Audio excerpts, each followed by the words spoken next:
ओम सहनाववतु सहनौ भुनक्तु सह वीर्यं करवावहै तेजस्विनावधीतमस्तु मा विद्विषावहै। ओम शांति शांति शांति। अज्ञानतिमिरान्धस्य ज्ञानाञ्जनशलाकया चक्षुरुन्मीलितं येन तस्मै श्रीगुरवे नमः। तस्मै श्रीगुरवे नमः।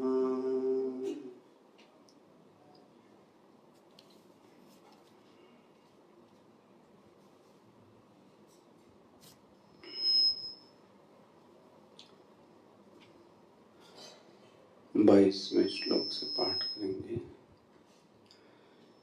यदृक्षालाभसन्तुष्टो द्वन्द्वातीतो विमत्सरः समासिद्धावसिद्धौ च कृत्वापि न निबध्यते। गतसङ्गस्य मुक्तस्य ज्ञानावस्थितचेतसः यज्ञायाचरत कर्म समग्रं प्रविलीयते। ब्रह्मार्पणं ब्रह्महविः ब्रह्माग्नौ ब्रह्मणाहुतं ब्रह्मैवति न गन्तव्यं ब्रह्म कर्म समाधिना। दैवमेवापरे यज्ञं योगिना पर्युपासते। ब्रह्माज्ञावपरे यज्ञं यज्ञेनैवोपजुह्वति। यज्ञेनैवोपजुह्वति।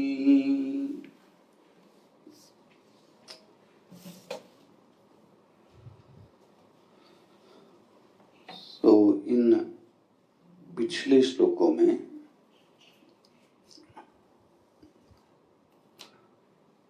भगवान कृष्ण ने ज्ञानी का क्या स्वरूप है, ज्ञानी का क्या वैभव है, इस विषय पे हम लोग मनन कर रहे थे। ये सब पढ़ने के बाद ज्ञानी के इस चरित्र को एक गंभीर प्रेरणा तो हमें मिलती है। मतलब ये सुनने के बाद इतना तो मन में सब साधकों के आता है कि हमारा जीवन भी ऐसा ही होना चाहिए। नहीं है वो एक अलग बात है भी, लेकिन कम से कम अंतःकरण में यह वृत्ति तो पैदा ही होती है कि हमारा जीवन भी ऐसा ही होना चाहिए। जी, तो एक तो मुख्य प्रयोजन ये दिखाई देता है इस पर मनन करने का कि हमको यह प्रेरणा मिलती है कि हम भी इन लक्षणों को जीवन में लाएं। और दूसरा ये है कि जिन लक्षणों को उसने लाया है उसको हम भी अपनी साधना में क्या करें, कुछ साधना प्रारंभ करें। सिर्फ अच्छा ही लगना नहीं कि लक्षण अच्छे लगते हैं, उस लक्षण को हमको भी अपने जीवन में लाना है। तो अगर उस ज्ञानी के जीवन में आसक्ति नहीं दिखती, आपने पढ़ा ना, त्यक्त्वा कर्म फला संगम, यदि उसके जीवन में आसक्ति नहीं दिखती तो हम भी अपनी आसक्ति को थोड़ा थोड़ा कम कर लें। सावधानी से कह रहा हूं, मैं ये नहीं कह रहा हूं कि पूरी खत्म कर लें या हो जावे, ऐसा हो नहीं सकता। साधना यह है कि वह धीरे धीरे समाप्त हो। एक बात बड़ी स्पष्ट रखनी चाहिए साधक को, कोई भी साधना एकदम से दुर्गुणों को हमारे हटा नहीं सकती। बहुत धीमे धीमे ये कार्य होता है। मुझे याद है कि हमारे आचार्य जी ने बहुत साल पहले एक बात बोली थी, 15-17 साल पहले, कि साधना का प्रभाव 1 इंच या 2 इंच वर्षों बाद दिखाई देता है। साधना का प्रभाव जो 1 इंच भी बढ़ा वो वर्षों बाद समझ में आता है। तो आप सोचो, एक दिन की ये चीजें नहीं हो सकती कि आज किया और कल स्पष्ट हो जावे, हमारे जीवन से आसक्ति समाप्त हो जावे, ऐसा नहीं होता। तो क्या करें, तो कम से कम यह तो प्रारंभ कर दें कि हम थोड़ी थोड़ी आसक्ति को, अब यह शब्द कल मैं बता चुका हूं, जिस पर हमारा मम है, जिसके बिना हम नहीं रह पाते, उसको कल मैंने कहा आसक्ति। तो कम से कम यह तो प्रारंभ कर दें कि हम उस आसक्ति को थोड़ा थोड़ा तो कम कर दें। जो हमारा ममत्व है, जहां हमारा मम भाव है, उसको थोड़ा थोड़ा क्या कर दें, शिथिल कर दें, थोड़ा ढीला कर दें। अच्छा, एक बात और है, ये जो बड़ी बड़ी बीमारी है आसक्ति, ममता, ममता कभी निर्ममता से नहीं कटती है। निर्ममता समझते, निर्ममता का अर्थ है कठोर हो जाना। आप ऊपर से कठोर हो सकते हो, अंदर से कठोर नहीं हो सकते। एक ही दिन आधे घंटे कठोर रह पाते हैं, फिर वो हट गई। ममता को निर्ममता से हटाया नहीं जा सकता। ये साधना का शास्त्रीय नियम है, अच्छे से समझना। हम लोग आवेश में उठकर साधना करने लगते हैं, आवेशी व्यक्ति। अब किताब उठा ली तो बोले आज यही सब पढ़ डालेंगे। ले भैया, अभी किताब पढ़ डालेंगे बहुत बड़ी बात है। पहले जो छोटे छोटे सत्य हैं उनको ठीक से जाना कि नहीं जाना। आज ये सब कर लेंगे ना, ये साधना का ज्ञान नहीं है। ममता कभी भी निर्ममता से नहीं घटती। निर्ममता में कह रहा हूं निष्ठुर हो जाना। अच्छा, दूसरा, और एक और अच्छी बात बोलूं, ममता बहुत ज्यादा विवेक से भी नहीं करती, वो बौद्धिक रह जाता है सिर्फ। मतलब हमने सब जो समीकरण बैठा रखे वो सिर्फ बुद्धि में ही है, तो वो बौद्धिक रह गया, व्यावहारिक नहीं बन पाया। ये भी साधकों के जीवन में हम जानते हैं ये गलत है, लेकिन फिर भी हमारे आचरण में वह चीज दिख रही है। आप सोचो आप क्या गलती हो सकती है। बौद्धिक स्तर पर आप ये कर रहे हो, लेकिन व्यावहारिक स्तर पर, आचरण के स्तर पर यह नहीं घटित हो रहा है। तो संतों का तो यह भी मानना है कि ममता को विवेक से भी हटाया नहीं जा सकता। ममता को न निर्ममता से हटाया जा सकता है, ममता को ना तो विवेक से हटाया जा सकता है। ममता को हटाया जा सकता है ममता से ही। वाह,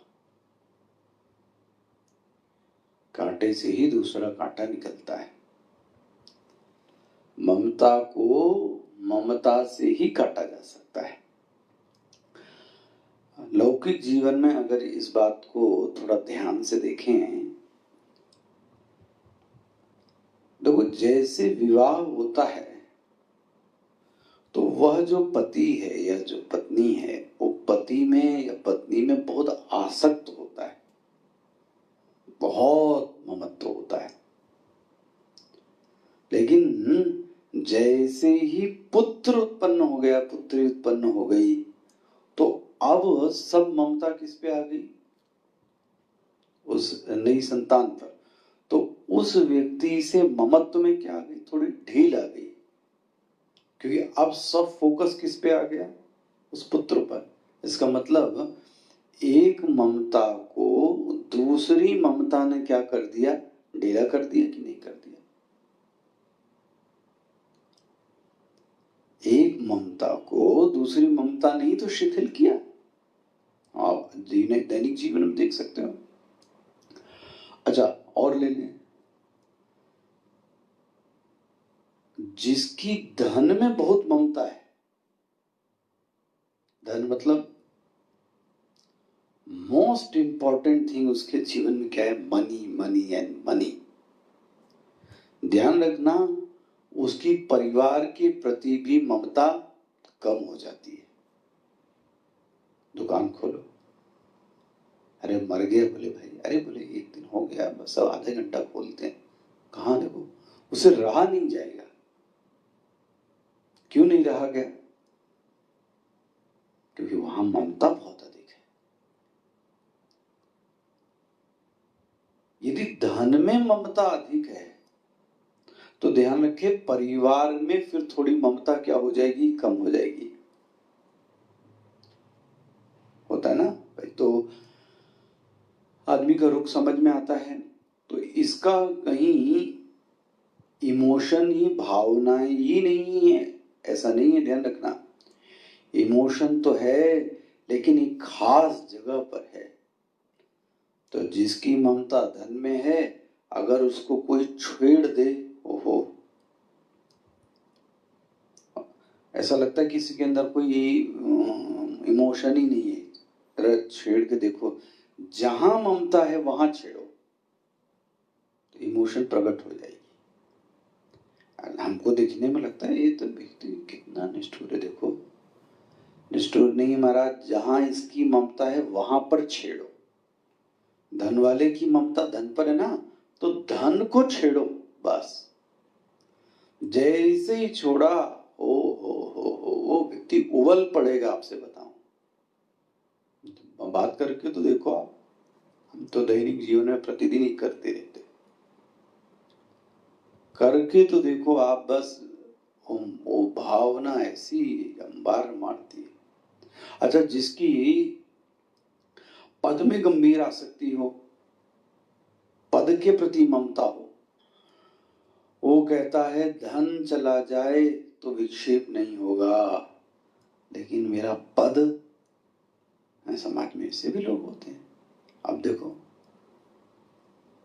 बोले पद मेरे जीवन से किसी तरह से नहीं जाना चाहिए। धन चला जाए, हाँ बोले धन चला जाए कोई दिक्कत नहीं, धन में क्या है?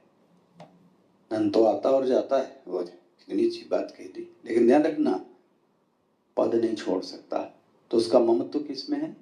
पद में। तो मैं तो आपसे ये कह रहा था, साधना का शास्त्र ये जो ममत्व है, ये जो ममता है, यह विवेक से नहीं जाती, यह निर्ममता से भी नहीं जाती, यह दूसरी ममता से जाती है। कहावत तो ऐसा भी लोग कहते हैं कि ताड़ से गिरे और खजूर में अटके। कहावत सुनी ना? माने एक ममता छोड़ी और दूसरी ममता में क्या हो गए? हम फंस गए। यहां ऐसी ममता नहीं है। इन सब ममता को हटाकर एक से ममता कर ले। वह कौन है ममता? बोले वह है ईश्वर। वाह! क्या ममता कर ले? पहला, आप मेरे साथ में हैं, कभी डर नहीं लगेगा। डर उसी को लगता है जिसके अंदर ये भाव है कि मैं अकेला हूं, कोई नहीं मार सकता आपको, और अगर मारना ही चाहता है तो मर जाओ, उसमें डरने की क्या बात है? वह जो ईश्वर है वह मेरे साथ में है। निर्भीक बने ना। बड़ा व्यक्ति आपके साथ में, उसके बाद में भी आप डरते हो, तो डरपोक इंसान हो फिर तो।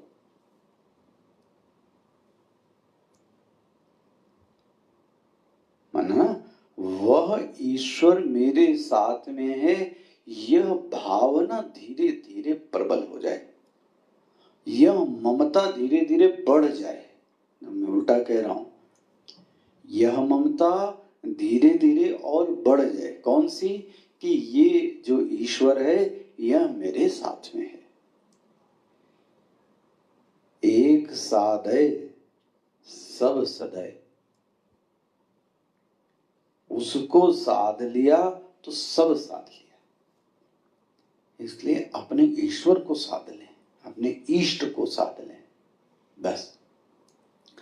ऐसा नहीं कि दूसरे की उपेक्षा कर रहे हैं। सबको मानते हैं, मानियत सब राम के नाते, मानते सबको हैं क्योंकि सब राम के रिश्तेदार हैं। लेकिन मूल में कौन है? मूल में असली जो संबंधी हैं वो तो कौन है? राम जी हैं। तो अब वह जो भगवान है, हमारे स्वामी बहुत बार कहते रहे, ये भक्ति के प्रारंभिक चरण में यह बात आ सकती है। बोले महाराज आप ये इतना भगवान के बारे में कह रहे हो, कभी हमने उसको देखा तो है नहीं। तो हमारे स्वामी जी ने एक बहुत सुंदर बात कही थी, ईश्वर अनदेखा है, ठीक, अनमिला है, यह भी ठीक है, लेकिन अनसुना ये नहीं। हो सकता है किसी को ये प्रश्न आ सकता है कि मैं भगवान अनदेखा है, नहीं देखा है, यह सच है, अनमिला है, यह भी सच है।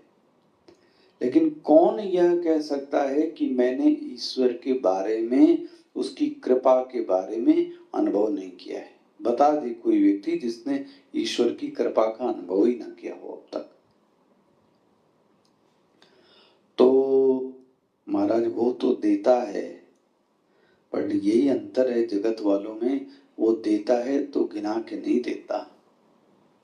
आपने वो शेर सुना है, तुझे देते नहीं देखा मगर झोली भरी हुई देखी। तुझे देते हुए तो नहीं देखा, लेकिन मगर झोली भरी हुई देखी। अब कहां से झोली भर गई भाई? इसका मतलब उसने क्या किया है? दिया है। उसको संस्कृत से प्यार नहीं है, उसको व्याकरण से प्यार नहीं है, उसको प्यार आपकी भावना से है। यदि ये ममता कर ली जाए हो तो बात बन जाए। अच्छा, तो यही अनुभूति, देखो जी, यही अनुभूति ही शरणागति का द्वार है। कौन सी अनुभूति? वह मेरे साथ सदैव जुड़ा हुआ है। दादा वासवानी इस बात को कहते रहे, I am not alone, God is always with me. यह अनुभूति नहीं है तो आप ये गांठ बांध करके रख लो कि भक्ति नहीं है, भले आप कितनी भी बौद्धिक बातें करें। यह अनुभूति आवश्यक है। क्या अनुभूति? कि मेरे पास वो है। इसलिए मैं ये सब कह रहा हूं, अनदेखा है, अनमिला है, इन अनसुना तो नहीं है। तो वह, इसी को मैं कह रहा हूं, यही ही शरणागति का द्वार है। क्या द्वार है? एक वृत्ति। क्या वृत्ति? वह मेरे साथ में, यही द्वार है। अब आप भक्ति में प्रवेश करोगे, लेकिन द्वार कौन सा है? दरवाजा, यही दरवाजा है। पहले तो इसमें ही जाना है। क्या दरवाजा? वो मेरे साथ में। थोड़ा बना के देखिए ये भावना। और जब हमें यह लगने लगता है कि मेरी प्रार्थना सुनी गई और जवाब मिला कि फिर बुलाएंगे, हो ये सब आपस में संवाद होने लगता है जब ये सब भावना आती है। तो आप ये समझ लेना महाराज, मैं तो और क्या कहूँ इस विषय पर, तो समझ लेना हमारी जो भक्ति है वो क्या हो रही है? सिद्ध हो रही है। तो हमारे यहाँ ऐसे संबंध तो बहुत लोग जताना चाहते हैं कि आपके ऊपर एहसान कर रहा हूं, जवाब भी देता है असहयोग, लेकिन ये भगवान बस ऐसा है कि कभी भी जताने की इच्छा उसके मन में कभी रही ही नहीं। देखो, तो इसी को मैं क्या कह रहा हूं आपसे, भक्ति का द्वार। और उसके लिए सबसे पहली साधना है सुनना। मैंने बोला ना, अनदेखा है, अनमिला है, लेकिन अनसुना नहीं है। स्पष्ट हो रहा? अनसुना नहीं है, ये कहां से हो गया? इसलिए बोलते हैं श्रवण शरणागति का प्रथम द्वार है, प्रथम भक्ति है। प्रथम भगति संतन कर संगा, और दूसर रति मम कथा प्रसंगा। पहली ही भक्ति यही है, जितना सुन सकें उतना सुने।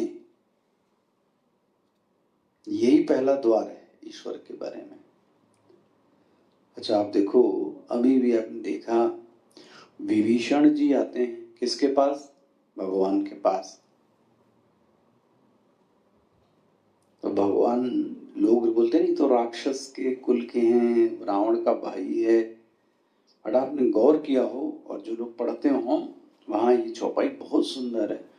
श्रवण सुयश सुनियायहूं, प्रभु भंजन भव भीर, त्राहि त्राहि आरती हरन, सरन सुखद रघुबीर। क्या बोलते हैं? श्रवण सुयश सुनी आयहूं, मैं आया हूं। कभी देखा था मुझे? नहीं देखा था। कभी मुझसे मिले थे? नहीं मिला था। तो क्या हो गया भाई? श्रवण सुयश सुनी आयहूं, मैं आया हूं। कब आए हैं? जब मैंने आपके बारे में बहुत कुछ क्या किया है? सुना है। ये देखो,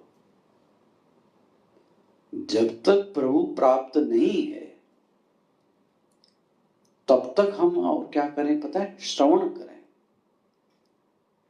जितना अच्छा श्रवण होगा उतनी अच्छी भक्ति होगी। अब विभीषण के साथ तो यही है ना। और आप और ले लें, गोस्वामी जी ने भी ये पद लिखा, मैं हरि पतित पावन सुने, मैं हरि पतित पावन सुने। तो वहां देखे लिखा है सुने। मैंने आपके बारे में सुना है कि आप पतित पावन हैं, गिरे हुए लोगों को क्या करते हैं आप, उठाते हैं। वाह, मैं हरि पतित पावन सुने, सुने मैंने सुना है ऐसा। तुलसीदास जी भी कहते हैं। तो आप देखो, तो सबसे बड़ा जो द्वार है, ममता जब इस ओर बढ़ने लगती है तो स्वा की ममताएं क्या हो जाती हैं, फिर तो ढीली हो जाती हैं। जो मैं पहले कह रहा था, ध्यान रखें, ये बहुत साधकों में दिखता है। साधक ममता को हटाने के नाम पर निष्ठुर हो जाते हैं। निष्ठुरता नहीं आनी चाहिए, किसी के प्रति निष्ठुर नहीं होता साधक को। इस पर भी हमारे स्वामी जी से कभी सत्संग हो रहा था। हम लोग असंगता का अभिप्राय निष्ठुरता लेते हैं। कहा जाता है कि आप असंग हो जाओ, असंग। तो असंग हम लोग क्या समझते हैं, ये मरे तो मरे, ये मरे तो मरे, हमसे क्या मतलब। और इसको हम कौन सी साधना बोलते हैं, हम असंग हो गए। ले, किसी को कष्ट हो रहा है, हमसे क्या मतलब, ये असंगता की साधना। किसी के ये निष्ठुरता आ जाना और इस निष्ठुरता को ग्लोरीफाई करना कौन सी साधना से, मैं तो असंग हूं। और जब आपके ऊपर बीती थी तब क्या हुआ, आपका कुछ चोरी हो जाए तब हालत खराब हो जाए। हमारे लिए सब होए, मैं दूसरे के प्रति निष्ठुर हो जाऊं, ये बहुत बड़ी साधना है। असंगता का अर्थ निष्ठुरता नहीं है। इसको जीने का अभ्यास जितना कर लें, तो अगर ऐसा हो गया तो फिर तो मैं कहूंगा सरलता कोमलता चित्त में आ जाएगी। अच्छा देखो, आज जीव कह रहा हूं, धृतराष्ट्र दुर्योधन के प्रति क्या था, बहुत ममत्व था। देखो अब जीवन में क्या हाल हुआ। युधिष्ठिर के प्रति, पांडवों के प्रति तो कोई भी भाव नहीं, क्योंकि इतना भाव, इतना ममत्व एक के प्रति कर लिया। तो मैं यहां से प्रारंभ की, तो ऐसे बहुत सारे संत आए हैं जो असंग रहे हैं, लेकिन उनमें प्रेम की धारा बड़ी निकलती है। हमको लगता है असंग, असंग व्यक्ति ही प्रेम कर सकता है और असंग व्यक्ति ही सबको प्रेम कर सकता है। संग वाला व्यक्ति तो किसी एक को ही करेगा, लेकिन असंगता, आप ये संतों का प्रेम देखो, ये गुरुजनों का, जब हम और आप उनसे मिलते हैं तो ऐसा लगता है ये हमको कितना प्रेम करते हैं। लेकिन यही अनुभूति आपकी नहीं है, ये अनुभूति सबकी है। इस सबसे कैसे प्रेम कर सकते हैं, सबसे कर सकते हैं क्योंकि अंदर से वो कैसे, असंग। जो असंग है वही व्यक्ति ही सबसे प्रेम कर सकता है। ये कौन है, ये ज्ञानी है। ज्ञानी व्यक्ति सबसे ज्यादा प्रेम करता है, लेकिन बस एक चीज है, आसानी, सबको प्रेम करता है। तो उसके प्यार में तो मृदुता होती है, स्नेह होता है, हाँ, लेकिन वो ऐसा ही करे ये उसके मन में भावना नहीं होती। देखो, ये नहीं होना चाहिए। तो ममता को विवेक से काटना भी मुझे तो लगता है बहुत कठिन लगता है। हाँ, ये लगता है कि ममता को परिवर्तित कर दें। किससे परिवर्तित कर दें? दूसरी ममता से, तो संभव है। अच्छा भाई, अब श्लोक पर भी थोड़ा भक्ति संप्रदाय में जो एक बात और बोलते हैं, गोस्वामी जी, ममता दो, अभिमान दो। बोले महाराज जी क्या बोल रहे हो? भक्ति संप्रदाय में साधना क्या है? ईश्वर से मांगा जाता है। क्या मांगा जाता है? और ममता दो। ले, हम यहाँ ममता हटाने की बात कर रहे हैं, वो बोले और ममता दो। यही नहीं, हम अभिमान हटाने की बात कर रहे हैं, वो बोले और अभिमान दो। देखो क्या चौपाई है, अस अभिमान जाए नहीं मोरे। ये अभिमान न जाए मेरा। बोले अभिमान न जाए? मैं रघुपति, मैं सेवक, रघुपति पति, मेरा ये अभिमान बना रहे, मैं आपका सेवक हूं। वाह, हनुमान जी कैसे कल आप देख रहे हैं, कल आप देख रहे थे, असंभव को संभव कर देने का नाम हनुमान जी है। असंभव को संभव कर देने का नाम हनुमान जी। ये अभिमान सदैव बना रहे। क्या है? मैं सेवक, रघुपति पति, ये मेरे भगवान है, ओ, और मैं इनका कौन हूं? मैं सेवक हूं। ये अभिमान बना रहे, ओ, तो अच्छी बात है। सब कर ममता ताग बटोरी, मम पद बांध मनई बर जोरी। भक्ति में तो आप उल्टा ही सुनते हैं। तो इन 5 श्लोकों में हमने क्या पढ़ा? ये ज्ञानी, यह जो ज्ञानी व्यक्ति है, अब इसमें कर्तृत्व और भोक्तृत्व का क्या हो गया है? नाश। अब यह जो कर्म करता है, यह कर्म नहीं कहलाता। ये क्या कर्म कहलाता है? यज्ञ। ध्यान हो गया? इसको क्या, हमारे कर्म को यज्ञ नहीं कह सकते, ज्ञानी के कर्म को क्या कह रहे हैं? यज्ञ। क्यों यज्ञ कह रहे हैं? क्योंकि इसमें किसी प्रकार का कोई कर्तृत्व और कोई भोक्तृत्व नहीं है। असल में जो अद्वैत भाव में है, अद्वैत भाव में जो व्यक्ति निष्ठित है, वो सभी में उसके प्रति क्या है? ब्रह्म बुद्धि है। हो गया? सभी में ब्रह्म बुद्धि। सभी में मतलब मैं कह रहा हूं सर्वम।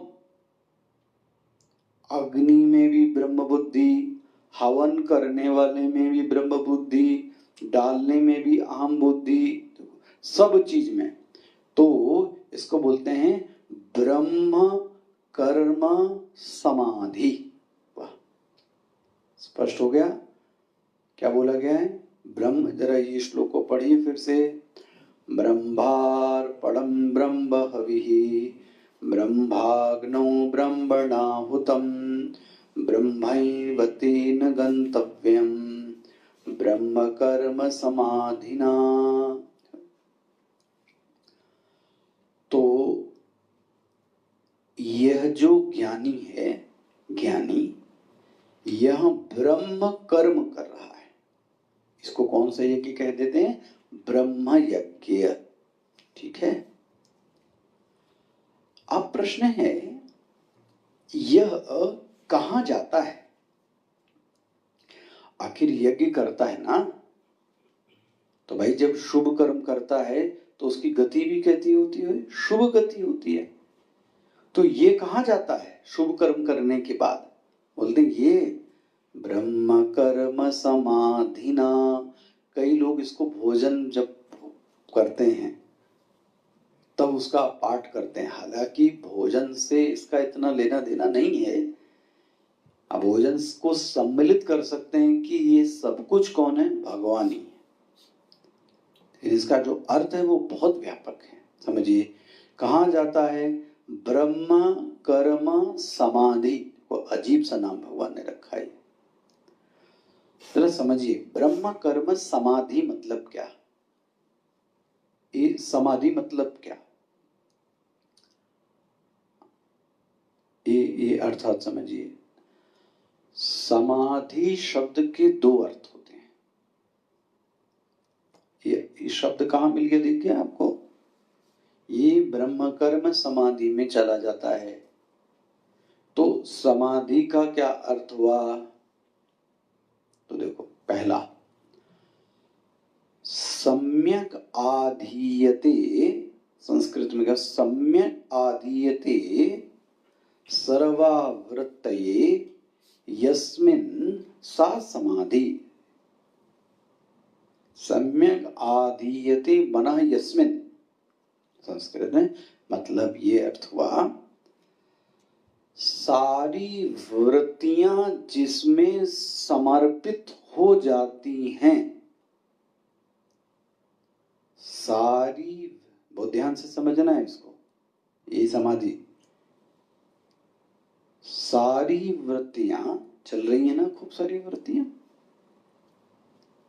ये सारी वृत्तियां जहां समर्पित हो जाती हैं, समर्पित मतलब जहां जाके ये समाप्त हो जाती हैं, उसको समाधि कहते हैं। कहां समाप्त होगी, बोले उस चेतन में जाके क्या हो गई, सब समाप्त हो गई। वृत्ति शब्द कठिन पड़ता है, तो वृत्ति मतलब ले लीजिए विचार। अच्छा, आप देखो, वृत्तियां कहां से उठती हैं, कहां से निकलती हैं, खोजो भाई जल्दी जल्दी।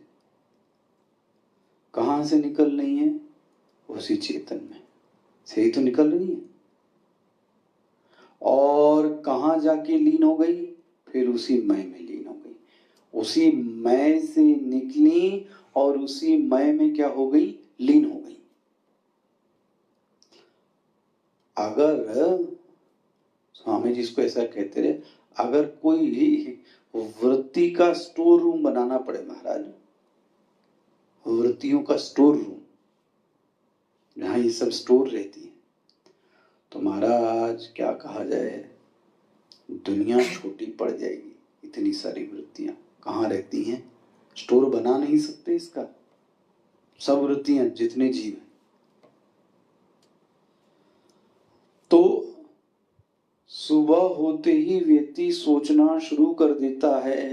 नहीं, आप देखो, आज सुबह से सोचना प्रारंभ कर दिया कि नहीं, सुबह से आपने क्या क्या सोच के रखा, सारा काम इकट्ठा करके रखा, और एक दिन का नहीं, जब से आप पैदा हुए हो तब से वृत्ति क्या हो रही है, चली रही है। जहां से ये वृत्ति पैदा हो रही है, जहां पे लीन हो रही है, हाँ, उसको क्या बोलते हैं, चेतन। और उसी का दूसरा नाम क्या है, समाधि। बहुत सरल अर्थ करता हूं।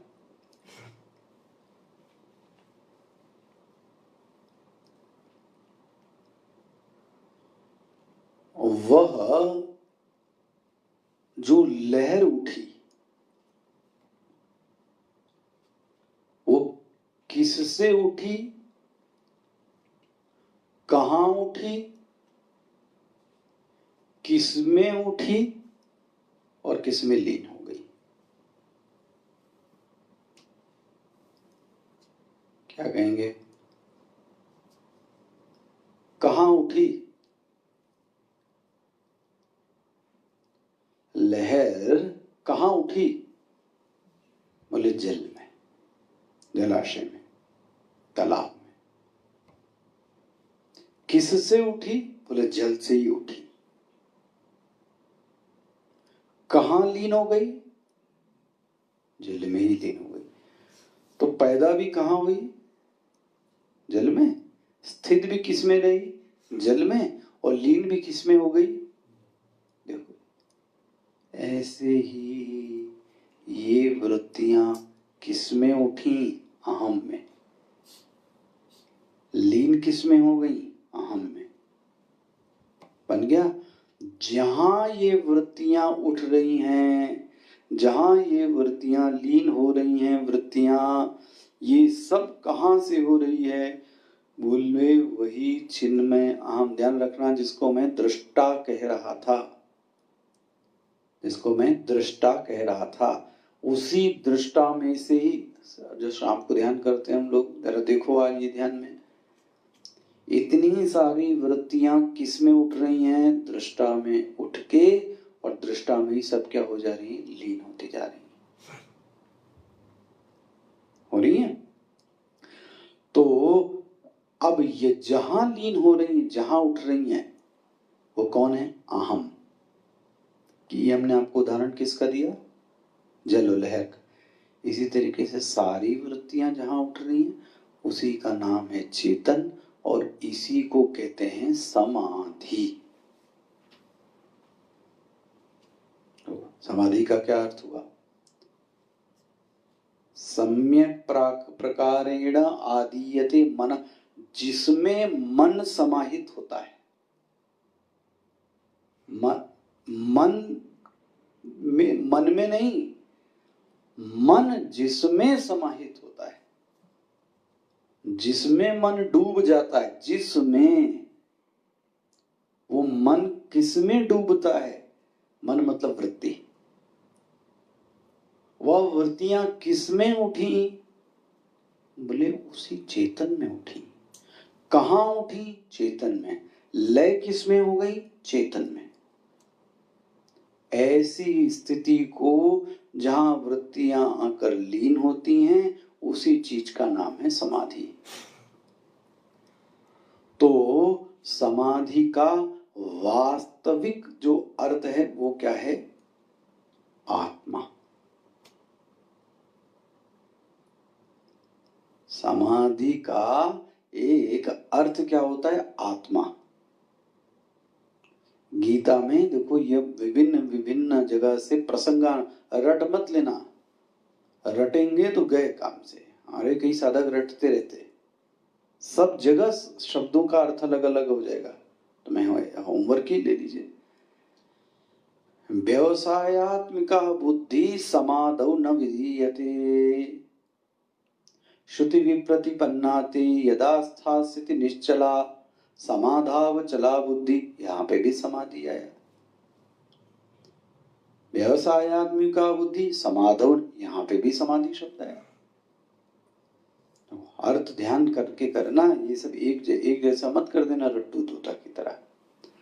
तो समाधि का एक अर्थ क्या हो गया, आत्मा। क्यों अर्थ हो गया, क्योंकि सभी वृत्तियां उसमें से ही पैदा होती हैं और सभी वृत्तियां उसी में से लय होती हैं। एक दूसरा अर्थ है समाधि का, जो बहुत प्रचलित है, वह है अंतःकरण की एक अवस्था को समाधि कहते हैं। मन की एक, देखो, दैट इज द तत्व and it is the state. एक अवस्था हो गई, एक तत्व हो गया। एक दूसरा अर्थ किया गया कि जब मन अच्छी प्रकार से समाहित हो जाता है, मन शांत हो गया, सम्यक प्रकारेण आहितः मनः, मन शांत हो गया। तो ऐसे को भी क्या बोलते हैं, समाधि। ज्यादातर लोग जो बात करते हैं वह समाधि या ध्यान एक अवस्था की बात करते हैं। मेडिटेशन में एक माता जी अभी पूछ रही थी ना, मेडिटेशन अवस्था का नाम है कि मेडिटेशन तत्व का नाम है। वास्तव में तो वह तत्व का नाम है, ध्यान तो, समाधि तो तत्व का नाम है। लेकिन नहीं समझ में आता तो सरल शब्दों में ऐसा भी दूसरा अर्थ करते हैं, यह एक अवस्था का नाम है। बस ध्यान रखना, फिर साइड इफेक्ट भी इसके आएंगे, वो भी बता देता हूं। अच्छा,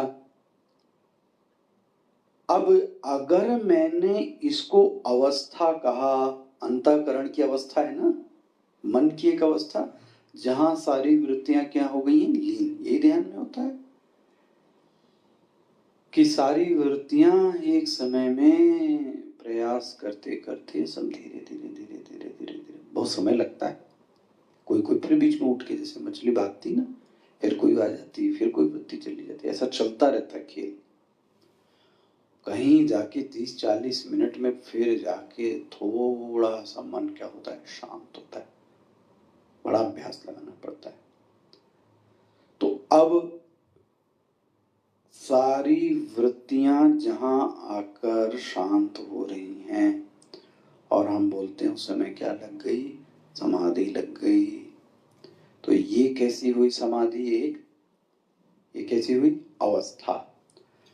अब ये जो समाधि लगी है, ये अभ्यास का परिणाम है कि नहीं है?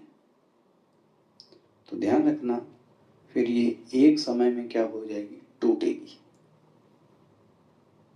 क्योंकि ये अभ्यास का परिणाम है।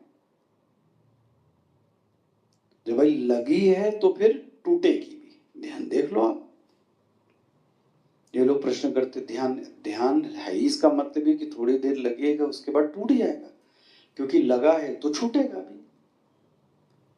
एक किसने कह दिया कि सदैव लगा रहेगा, तो वो तत्व है। मैं दिखाता हूं भी आपको अंतर। तो एक है अर्थ है आत्मा, दूसरी है अवस्था। अब आंखें खोली तो समाधि टूट गई। ऐसी छुई मुई थोड़ी ना है समाधि महाराज, कि पंछी आए और ताली बजाई और उड़ गई। असली जो समाधि है ना, वो आंख बंद रहे या आंख खुले, वो समाधि नहीं टूटती। ध्यान से सुनिए, आंख बंद रहे या आंख खुले, समाधि नहीं टूटती।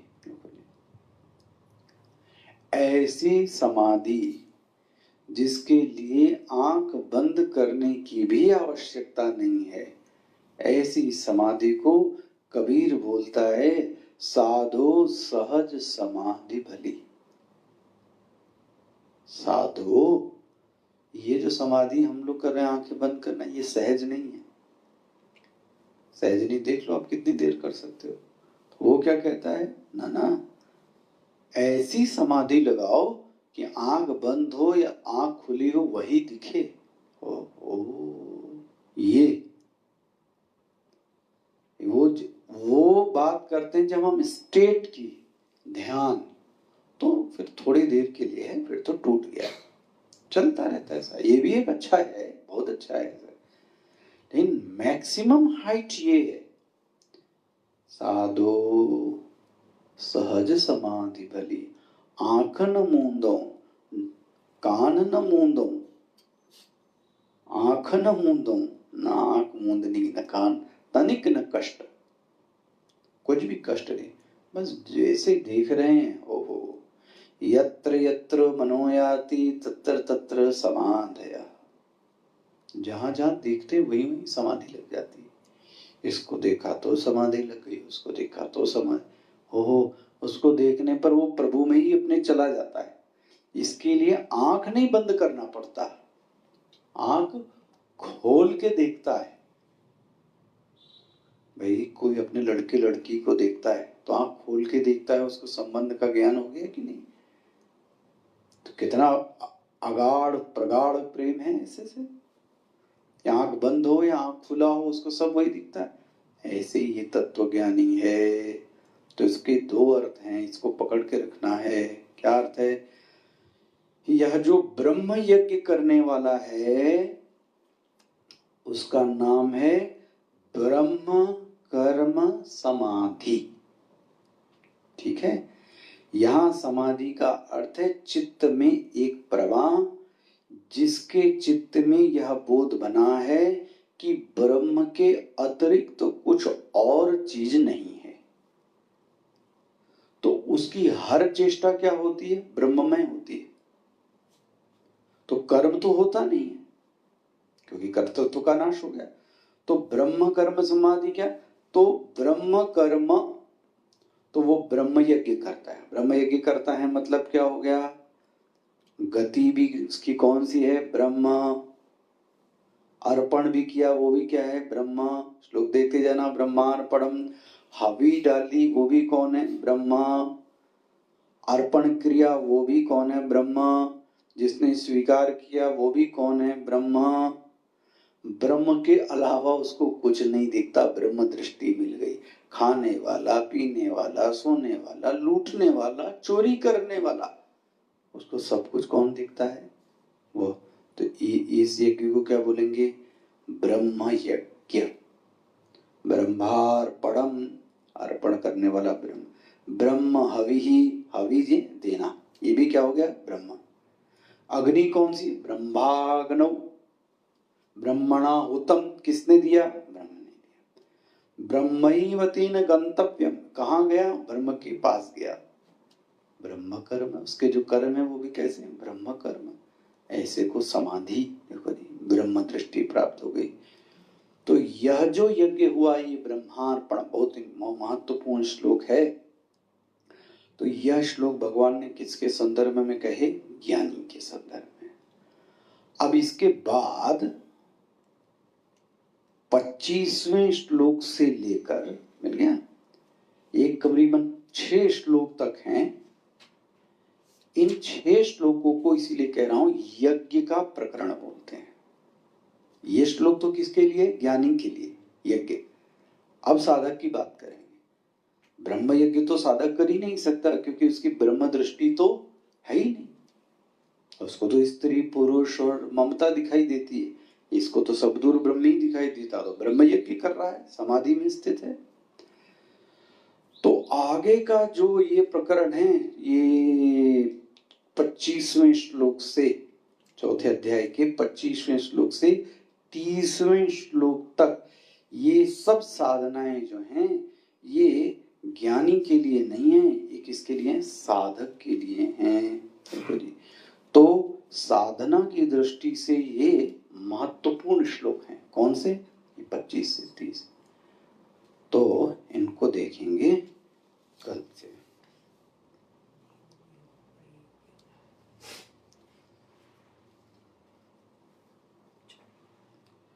ओम सर्वे भवन्तु सुखिनः, सर्वे सन्तु निरामयाः, सर्वे भद्राणि पश्यन्तु, मा कश्चित् दुःखभाग् भवेत्।